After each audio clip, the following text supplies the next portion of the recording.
Magandang umaga, ako po muli si Benison Estareha at meron tayong update regarding pa rin sa ating minomonitor na si Severe Tropical Storm Christine with international name na Trami as of 5 in the morning, araw ng Biyernes.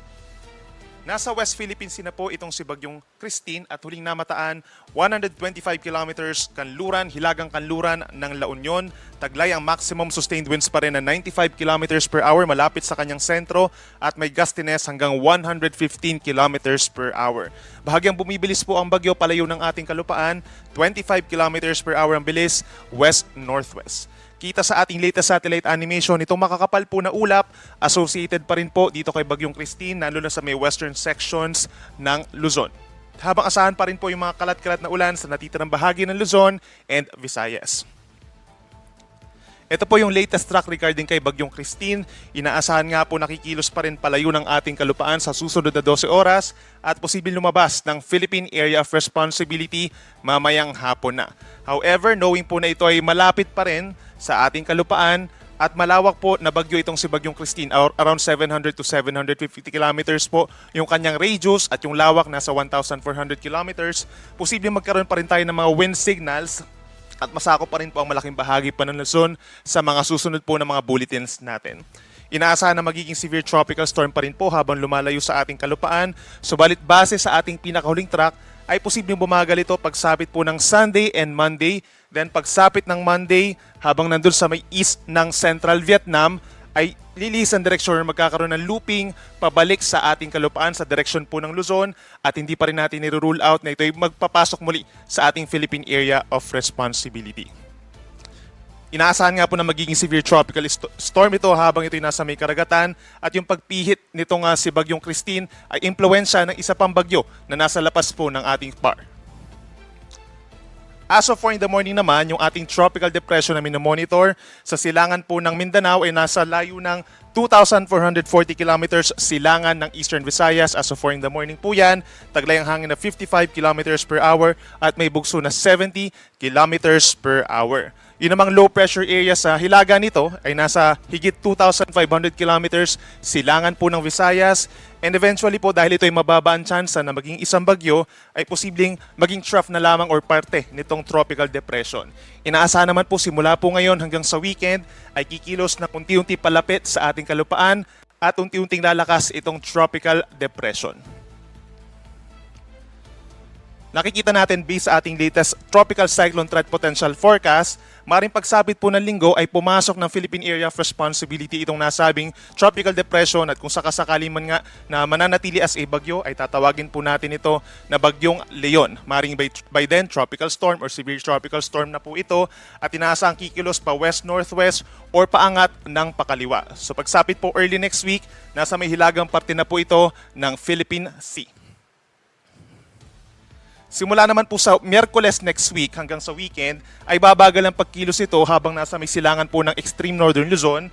Bagyang magre-recurve, paakyat po dito sa may silangan bahagi po ng Taiwan at maring lumabas ng Philippine Area of Responsibility sa end pa ng first week of November po yan. Nakikita natin by this time, malaki nga yung impluensya ng pagbalik or pagloop nitong si Bagyong Christine sa paglapit nitong bagyong tatawagin natin na Leon. So kapag umabot sa less than 1,400 kilometers yung layo ng dalawang bagyo at mananatili pa rin silang malakas as a tropical storm minimum, then maring magkaroon po tayong tinatawag na Fujiwara effect o yung interaksyon ng paghatak ng dalawang bagyo sa isa't isa. Kaya naman po posible magkaroon ng mga pag-ikot or pagpihit po ng movement nitong dalawang bagyo. Pero hindi naman po ito magtatagal at eventually po lalayo na rin sa ating kalupaan. Itong si bagyong tatawagin nating Leon at hihina na rin si Bagyong Christine by first week of November. Sa ngayon po, dahil kay Bagyong Christine, meron pa rin tayong nakataas na tropical cyclone wind signals number 2 and number 1 sa malaking bahagi ng Luzon and Visayas. Asahan natin ang signal number 2 o yung hanggang 95 or 88 kilometers per hour po na lakas ng hangin sa Cagayan, Isabela, Quirino, Nueva Vizcaya, Apayao, Kalinga, Abra, Ifugao, Mountain Province, and Benguet. Signal number 2 rin po sa Ilocos Norte, Ilocos Sur, La Union, Pangasinan, Aurora, and Nueva Ecija. Signal number 2 rin po ang aasahan natin yung mga may kalakasang hangin pa rin sa Tarlac, Zambales, Bataan, gayon din sa Pampanga, Bulacan, Metro Manila, signal number 2 pa rin po ngayong umaga. Gayon din sa hilagang bahagi ng Cavite, hilagang bahagi ng Rizal, at General Nakar sa Quezon Province. Signal number 1 naman po dito sa Batanes at sa natitira pang bahagi po ng Southern Luzon, particularly rest of Rizal, rest of Cavite, Batangas, Laguna, rest of Quezon, signal number 1 po. Sa Occidental Mindoro, Oriental Mindoro, Marinduque, Romblon, hilagang bahagi ng mainland Palawan, kabilang ng mga isla ng Calamian, Cuyo, and Kalayaan Islands. At signal number 1 din po dito sa Camarines Norte pa rin, Camarines Sur, Catanduanes, Albay, Hilaga at central na bahagi po ng Sorsogon. Gayon din sa northern and central portions of Masbate, kabilang ng Burias and Ticao Islands. Signal number 1 din sa Aklan, Capiz, Antique, and northwestern portion of Iloilo. Yung ilang bahagi na po ng Negros Island plus Iloilo, tinanggal na rin po natin yung ating signal number 1. And eventually po, sa mga susunod po na bulletins natin, magbabawas pa tayo ng mga signal number 1 sa may Southern Luzon and Visayas. At posibleng mag-downgrade tayo sa may Central and Southern Luzon ng mga signal number 2, becoming signal number 1 po sa mga susunod po natin ng mga bulletins habang lumalayo sa kalupaan itong bagyong Christine. Ito naman po yung ating mga lugar na makakaranas ng heavy rainfall sa susunod na 24 oras. Kung mapapansin po nila, nabawasan yung mga magiging pag-ulan at yung mga lugar na magkakaroon ng mga pag-ulan. Asahan yung moderate to heavy rains pa rin naman po dito sa may La Union, Pangasinan, Benguet, Tarlac, Pampanga, Zambales, and Bataan.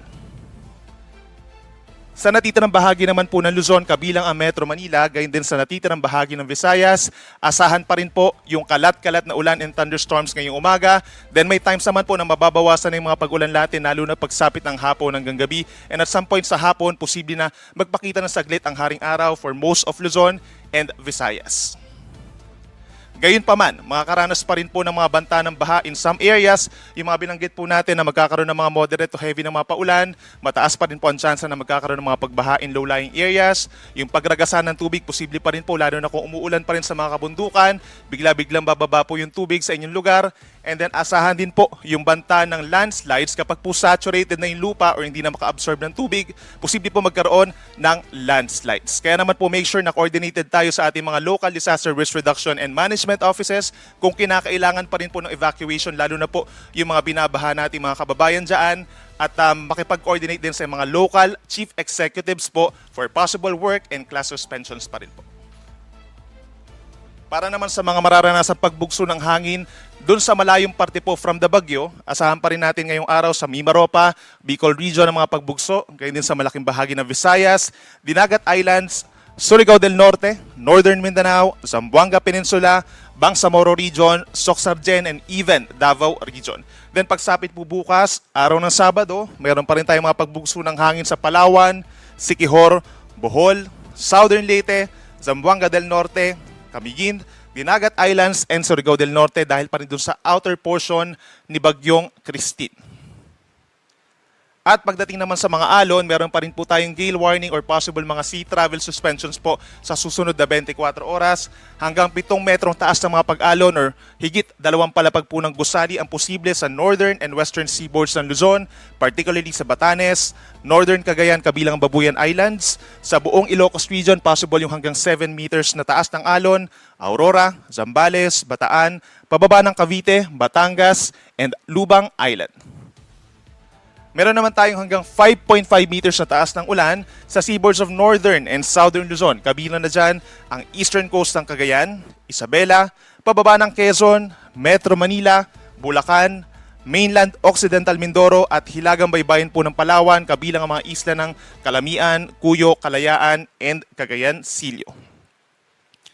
Meron naman tayong asa hanggang 4.5 meters or nasa 1.5 palapag ng gusaling taas ng mga alon sa seaboards ng Southern Luzon pa and Western Visayas, Camarines Norte, Camarines Sur, baybayin ng Catanduanes, Oriental Mindoro, Marinduque, Romblon, Burias Island, gayon sa Aklan, Antique, Capiz, Iloilo, Guimaras, and Negros Occidental. Kapag meron tayong wind signals, automatically suspended pa rin po ang sea travel for all types of sea vessels. Yung mga wala ng signal pero meron pa rin gale warning, posible pa rin pagbawalan yung maliliit na sasakyang pandagat. At pagdating naman po sa daluyong ng bagyo, habang lumalayo itong si Bagyong Christine, nababawasan din po yung ating mga taas ng alon. Pero meron pa rin po hanggang 2 metro dito po sa may Ilocos Sur, La Union, Pangasinan, and Zambales. So make sure po na makipag-coordinate din tayo kung nakikita natin na tumataas yung mga alon, yung mga nakatira po sa mga coastal areas. At yan muna ang latest pa rin mula sa weather forecasting section ng Pag-asa. Meron tayong update every 6 hours na lamang po at yung live update natin ay mamayang 11:00 ng umaga. Muli ako po si Benison Estareja. Mag-ingat po tayo.